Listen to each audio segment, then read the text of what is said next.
बिस्मिल्लाहिर्रहमानिर्रहीम। हमारा लेक्चर आज है इम्पोर्टेंस ऑफ वाटर।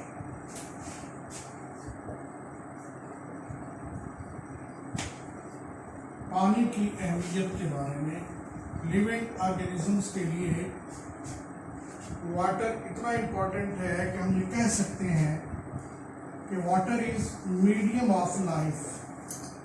ये वो मीडियम है जिससे लाइफ है। लाइफ का मीडियम वाटर है, वाटर के बगैर लाइफ नहीं है। अगर हम लिविंग ऑर्गेनिजम्स को देखें, किसी भी लिविंग ऑर्गेनिजम्स के पूरे जिस्म के अंदर कम अज कम 65% से लेकर 89% तक पानी मौजूद होता है। हमारा जो ब्रेन है 85% तक वाटर हमारे ब्रेन में होता है। हमारे जिस्म का सख्त तरीन हिस्सा जिसको हम बोन्स कहते हैं, बोन्स भी 20% वाटर होता है इनमें। वाटर लाजमी है केमिकल रिएक्शंस के लिए। जितने भी केमिकल रिएक्शंस हैं वो वाटर की मौजूदगी में होते हैं। खासतौर पर एंजाइम्स जो हैं वो एक्वस मीडियम में परफॉर्म करते हैं। एक्वस मीडियम से मुराद वाटरी मीडियम, पानी का medium. Water as a raw material भी यूज होता है, रॉ मटेरियल के तौर पर, खाम माल के तौर पर इन फोटोसिंथेसिस। फोटोसिंथेसिस में वाटर बतौर रॉ मटेरियल भी यूज होता है। वाटर की प्रॉपर्टीज में सबसे बड़ी प्रॉपर्टी ये है कि ये बेस्ट सॉल्वेंट है। सॉल्वेंट वो जो अपने अंदर चीजों को हल कर ले। दुनिया में बहुत सारे और लिक्विड भी हैं जो अपने अंदर चीजों को हल कर लेते हैं, लेकिन दुनिया में सबसे ज्यादा जो अपने अंदर चीजों को हल कर लेता है वो वाटर है, बेस्ट सॉल्वेंट है। और बेस्ट सॉल्वेंट होने की रीजन इसकी पोलैरिटी है। वाटर बाइपोलर सब्सटेंस है और इस खसूसियत की वजह से वाटर पोलर मॉलिक्यूल्स को या आयोनिक मॉलिक्यूल्स को अपने अंदर हल कर लेता है, डिसोसिएट कर देता है उनको। डिसोसिएट का मतलब होता है उनकी जुड़ी हुई हालत को अलग-अलग कर देता है इनटू देयर आयंस, उनके आयंस के अंदर, यानी पॉजिटिव और नेगेटिव आयन। फॉर एग्जांपल हम देखते हैं अगर सोडियम क्लोराइड को NaCl को हम पानी में डालें तो ये सोडियम आयंस अलग कर देता है, क्लोराइड आयंस अलग कर देता है वाटर। और इस फॉर्म में जितने भी मुरक्कबात हैं, साल्ट है, जब वो आयोनिक फॉर्म में आ जाते हैं दे आर मोर रिएक्टिव, ये ज्यादा रिएक्टिव हो जाते हैं बनिस्बत इस फॉर्म के। ये इस शक्ल में ज्यादा रिएक्टिव हो जाते हैं जब वो अपने आयंस की शक्ल में होते हैं।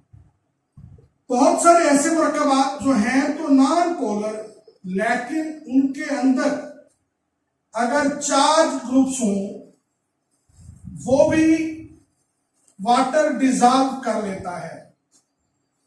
वाटर डिजॉल्व नहीं कर सकता अगर तो नॉन पोलर हाइड्रोफोबिक सब्सटेंसेस को हल नहीं कर सकता। हाइड्रोफोबिक, हाइड्रो मीन पानी, फोबिक मीन खौफ खाना, पानी से खौफ खाने वाले मॉलिक्यूल्स, उनको अपने अंदर हल नहीं कर सकता। फॉर एग्जांपल फैट्स हैं जैसे, इनको हल नहीं करता। इसलिए जितने भी कंपार्टमेंट्स हैं, जितनी भी झिल्लियां हैं, सेल मेम्ब्रेन है या बॉडी के सेल के अंदर क्लोरोप्लास्ट है, माइटोकॉन्ड्रिया है, उनकी जो झिल्लियां हैं उनमें लिपिड्स होते हैं। इसलिए उनका वजूद बरकरार रहता है कि वो पानी में डिजॉल्व नहीं हो सकती क्योंकि हाइड्रोफोबिक है। दूसरी खसूसियत हीट कैपेसिटी है। वाटर की हीट कैपेसिटी यानी पानी की हीट को अपने अंदर एब्जॉर्ब करने की कैपेसिटी बहुत ज्यादा है। बाकी दुनिया के केमिकल्स को अगर आप हीट करते हैं तो उनके साथ होता यह है कि वो किसी और फॉर्म में चले जाते हैं, किसी और कंपाउंड में चेंज हो जाते हैं। वाटर ऐसा मॉलिक्यूल है कि जिसको आप जितनी हीट देते जाएंगे ये एब्जॉर्ब करता जाएगा और फिर भी वाटर ही रहेगा। फॉर्म, फिजिकल फॉर्म चेंज कर सकता है, यानी ये वाटर से, लिक्विड से गैसियस स्टेट में जा सकता है, लेकिन रहेगा फिर भी वाटर ही। अगर आप उसकी दोबारा कंडेंसेशन करेंगे या दोबारा उसको ठंडा करेंगे, दोबारा उसका टेम्परेचर लो करेंगे, तो फिर वो वाटर की स्टेट में उसी में आ जाएगा।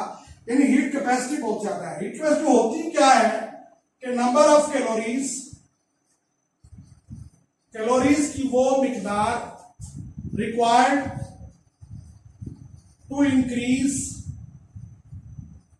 The temperature of 1 gram of water from 15 degree centigrade to 16 degree centigrade, that is 1 degree centigrade, is 1, यानी एक है, सिर्फ 1 कैलोरी हीट हमें चाहिए 1 ग्राम पानी का टेम्परेचर 1 डिग्री सेंटीग्रेड 15 से 16 करने तक 1 कैलोरी हीट चाहिए। यानी हीट को एब्जॉर्ब कर लेता है, वाटर एब्जॉर्ब्स हीट, और ग्रेट कैपेसिटी है इसकी अपने अंदर हीट को एब्जॉर्ब करने की, and without change in it, अपने अंदर कोई चेंज भी नहीं लाता है। इसलिए water works as heat stabilizer. Living organism के अंदर हीट को स्टेबिलाईजर के तौर हीट को स्टेबिलाईज करता है, या हम थर्मोस्टेबिलाईजर भी कह सकते हैं।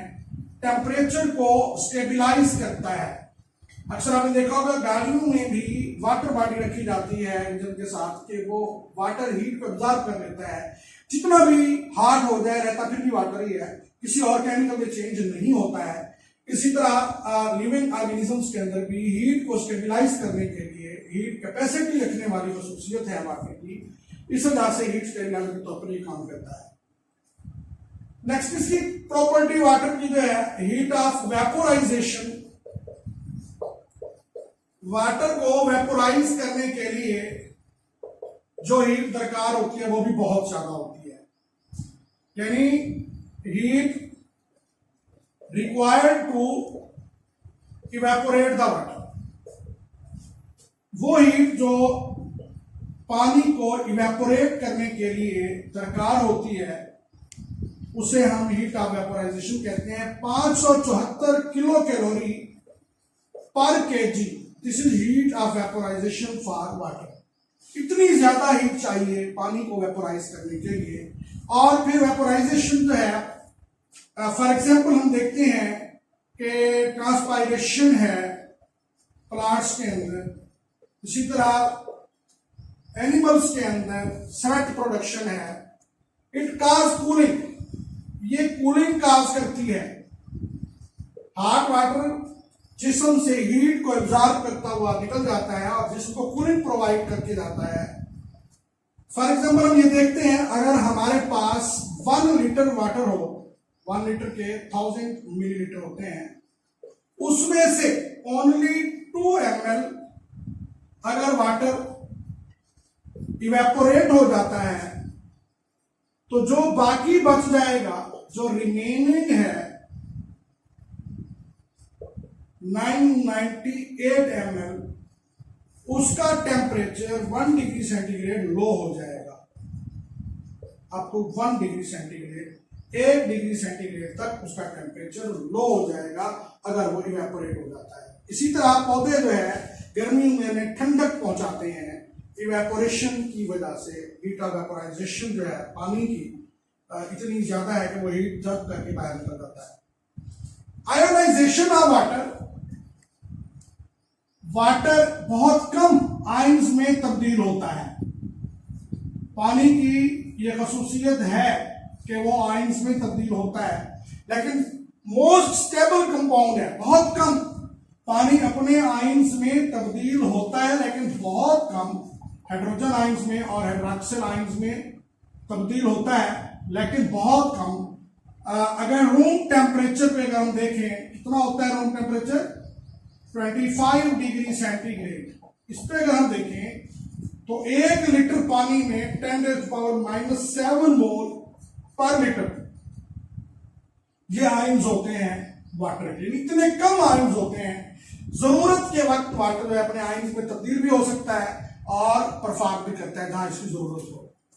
वाटर प्रोटेक्शन देता है, लिविंग ऑर्गेनिजम्स को प्रोटेक्शन देता है, एज ए बेस्ट लुब्रिकेंट है। लुब्रिकेंट मीन रगड़ से बचाने वाला, प्रोटेक्ट्स फ्रॉम फ्रिक्शन, फ्रिक्शन से बचाता है, एब्रेसिव डैमेज से बचाता है, ट्रॉमा से बचाता है। एब्रेसिव डैमेज रगड़ का जो डैमेज होता है उससे बचाता है, रगड़ लगने से बचा लेता है। ट्रॉमा चोट लगने से बचाता है। इसकी छोटी सी एग्जांपल है कि जब हम आईज की रबिंग करते हैं, दाना खास्ता आंखों में कोई चीज चली जाए, रेत वगैरह, तो आईज की हम रबिंग करते हैं। आईज की रबिंग करते हुए खतरा होता है कि हमारी आंखें अंदर से जख्मी हो जाएंगी। उस वक्त क्या करता है वाटर? वाटर अंदर आकर हमारे हाथों और हमारी आंख के दरमियान कुशन का काम करता है, एक तकिए का काम करता है। जिस तरह तकिया हमें सोते वक्त जो है चोट लगने से बचाता है हमारे सर को, बिल्कुल इसी तरह जो है पानी हमारी आंखों को रगड़ से बचाता है, चोट लगने से बचाता है, ये प्रोटेक्शन देता है। वाटर की ये भी एक प्रॉपर्टी है कि हमारी लाइफ को बचाता है। Thank you very much.